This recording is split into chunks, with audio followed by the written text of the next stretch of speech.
The amazing results of Project Safe Neighborhoods prove just how critical it is to foster cooperation among law enforcement at every single level of government. Nowhere is this cooperation more important than when it comes to enforcing our nation's immigration laws. You've been reading a lot about immigration, haven't you, folks? But we're getting it. We're really getting it. We're being strong on the border. We could use a little help, but we're being strong on the border. A lot of brave people working with us on the border.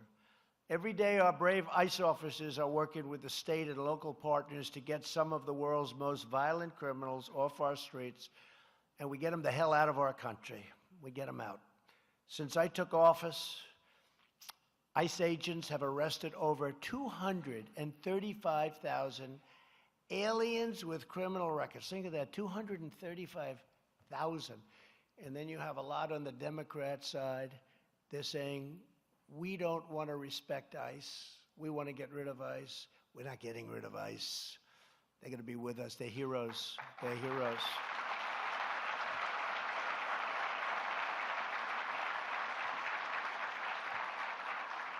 Think of that, though, 235,000. And that includes those charged and convicted of more than 100,000 assaults and over 4,000 murders.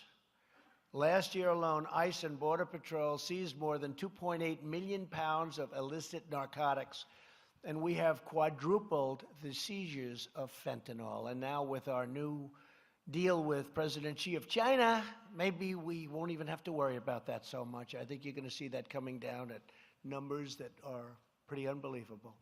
Removing these deadly poisons and vicious predators from our neighborhoods depends upon partnerships with local communities and their elected leaders and officials. Unfortunately, there are extreme politicians in cities and states around America, I'm sure you haven't heard about this, who have issued policies to forbid their police departments from working with federal immigration authorities. Hard to believe, isn't it? These outrageous sanctuary cities are grave threats to public safety and national security.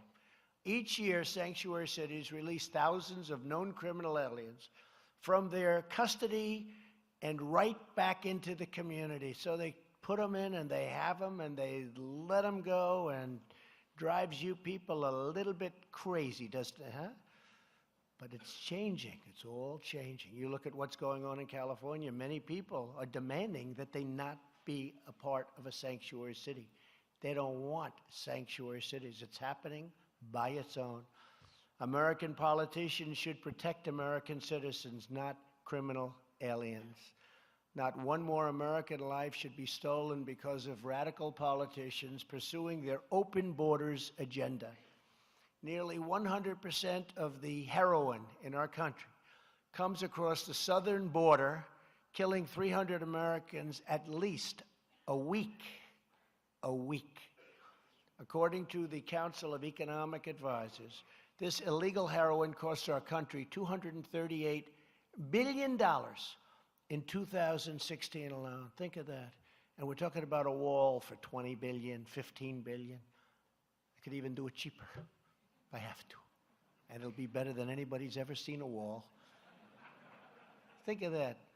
You're talking about hundreds of billions of dollars, and you're talking about a fraction. You'd make it up in a month by having a proper wall. You see what's happening. You see where they're surging, and our great people are able to easily handle it. Without the wall, it gets tougher, but you know what? They still handle it. Illegal immigration is a threat to the well-being of every American community, threatening innocent families, overwhelming public resources, and draining the federal treasury. Congress must fully fund border security in the year-ending funding bill. We have to get this done. They're playing games. They're playing political games. I actually think the politics of what they're doing is very bad for them, but we're going to very soon find out. Maybe I'm not right, but usually I'm right. Like I said, I'm going to win for president. And some people said that won't happen, and guess what? Look who's up here now, folks.